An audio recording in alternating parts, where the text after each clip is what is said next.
Olá, eu me chamo Angélica, sou doutoranda e aluna da professora Jane Victal. Meu trabalho se chama Entre o Virtual e o Concreto, Criação e Apreensão do Espaço Sensível, e falarei um pouco sobre a minha pesquisa. Bom, quando eu iniciei no doutorado, um dos meus objetivos era investigar o uso das tecnologias digitais empregadas no ensino de arquitetura e urbanismo. A princípio, a pesquisa explorou um dos exercícios aplicados na disciplina de linguagem de arquitetura da FAUP-Camp, com a intenção de acrescentar a esse exercício etapas que incluíam o uso dessas tecnologias, que seria a modelagem digital utilizando programas como SketchUp e realidade virtual. O exercício escolhido foi o exercício de dobraduras em papel, o primeiro a ser aplicado aos alunos do segundo ano da FAO na disciplina de LA. A escolha desse exercício se deu por diversos fatores, entre eles a facilidade de aplicação, o desafio de transformar um objeto bidimensional em tridimensional a partir da aplicação de procedimentos sobre a folha, um incentivo à criatividade, discussões sobre forma, o espaço, a proporção, a materialidade, conceitos estruturais, entre outras características que fazem parte da linguagem de arquitetura e da formação do arquiteto. O exercício tem como enunciado a manipulação de uma folha de papel, que ora tem modulação, ora não, onde o aluno faz operações de dobra e corte, sem extração da matéria, com a intenção de criar um objeto tridimensional autoportante. Com variações, o aluno gera formas a partir de diagonais, ortogonais ou ainda de modo livre, criando, por exemplo, objetos de formas orgânicas. Nessa etapa, o aluno está em contato com a materialidade, com o fazer artesanal, com as limitações do papel, do ambiente construído e concreto. Na segunda etapa, o aluno precisa digitalizar essa forma tridimensional, criada na etapa artesanal, utilizando o SketchUp.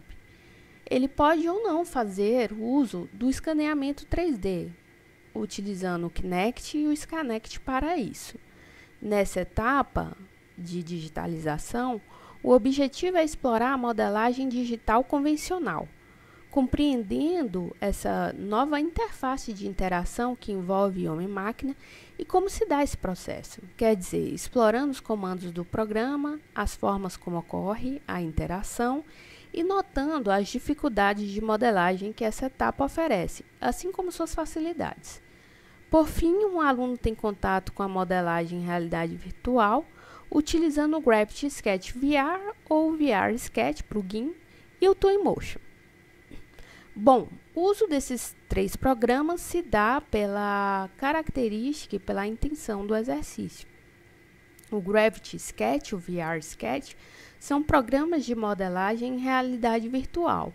O Twinmotion, embora não ofereça modelagem, por ser um programa de renderização, ele pode ser utilizado para a construção da ambiência das formas tridimensionais. Então, em cada um deles, o aluno experimenta uma interface em relação com a realidade virtual de forma diferente. Por exemplo, o Gravity Sketch e o VR Sketch têm suas peculiaridades, né? O primeiro possui uma modelagem mais orgânica, permitindo a construção de modelos complexos, enquanto o VR Sketch segue o padrão de modelagem do SketchUp, portanto, sendo mais difícil modelar formas não euclidianas. No decorrer da investigação, me pareceu necessário entender não apenas o que era a realidade virtual, os tipos de interface, de interações e de equipamentos, mas também conhecer outros inventos que surgiram antes e foram precursores. O estereoscópio é um exemplo. Um aparelho óptico desenvolvido no século XIX foi o primeiro a simular a ideia de uma imagem espacializada. Esse aparelho permite que tenhamos essa sensação ou efeito de profundidade de uma imagem estática. Vale lembrar que a partir das décadas de 60, com o desenvolvimento da informática e de diversos acessórios e tecnologias de computação gráfica, começaram as pesquisas com realidade virtual. Entende-se como realidade virtual a interação homem-máquina em um ambiente de simulação virtual, um ambiente criado por meio da computação gráfica. A escolha do capacete de realidade virtual, que foi utilizado na pesquisa, se deu devido ao nível de imersão que o equipamento oferece ao usuário, o que, por exemplo, possibilita uma boa interação com o modelo, a sua modelagem, andar e modificar propriedades do modelo em ambiente a depender do programa utilizado. A pesquisa foi muito rica em experiências. Uma delas foi a criação de um ambiente virtual funcional a partir do exercício de dobraduras. A galeria Zenit foi criada a partir da junção de duas dobraduras desenvolvidas no exercício experimental, resultando em dois espaços interessantes de exposição, dos quais uma explora a fluidez do espaço entre espaços semiabertos e abertos, onde podemos ver o conjunto de obras expostas quase em sua totalidade.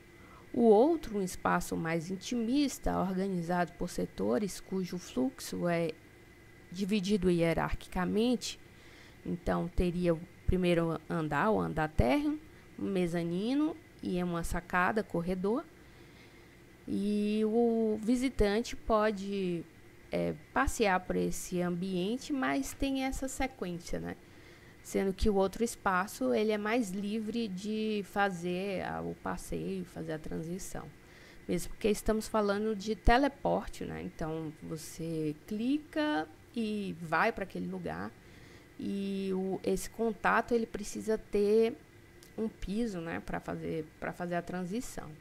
Então, de certa maneira, existe essa hierarquia nesse espaço. Um outro elemento, né, muito interessante que foi colocado no espaço para dar ambiência foi a água, de modo que, ao visitar as exposições, seja possível alguns momentos de contemplação desse horizonte simulado. Quem fizer a imersão vai também escutar o som das ondas e pássaros como parte da estimulação sensorial do ambiente. Toda essa simulação foi feita com o uso do SketchUp e Twinmotion, além de ter sido desenvolvidas também as redes sociais da galeria e o site para promover a exposição e o trabalho. Bom, outro ponto de interação dessa pesquisa foi com a neuroarquitetura. E o que é neuroarquitetura? É uma área de conhecimento que envolve pesquisas realizadas na área das neurociências com interseção com a arquitetura. Isso porque, no final da década de 90, algumas pesquisas demonstraram que o ambiente influenciava o desenvolvimento de células neurais e impactava do comportamento e estado de bem-estar do sujeito. A partir de 2005, em São Francisco, na Califórnia, foi criada a ANFA, The Academy of Neuroscience for Architecture, em que foi cunhado o termo neuroarquitetura, com a intenção de explorar aspectos da neurociência e da arquitetura que são comuns às duas áreas dos saberes. A partir desse viés, a pesquisa apresenta algumas demonstrações de como a arquitetura e o ambiente construído que nos envolve são capazes de modificar nosso cérebro e nosso corpo a partir de estímulos sensoriais múltiplos. Quer dizer, analisar de modo breve como o corpo é afetado pela arquitetura e o urbanismo, quer seja de modo direto ou indireto, intencional ou não. No desdobramento desse tema, a pesquisa procurou tratar a percepção visual e tátil, cognição e sinestesia, para então analisar os resultados das experiências, avaliando aspectos pedagógicos, fenomenológicos e, por fim, refletir sobre os aspectos da arquitetura pura enquanto pensamento independente da construção do espaço físico, compreendendo que a ideia do espaço, da sensação de arquitetura, é formada anteriormente na mente, quer seja pela concepção, quer seja pela experiência espacial, enquanto parte do fenômeno visual.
Agradeço a oportunidade e convido a todos para visitar o site do EUCA, o site da galeria e nossas redes sociais.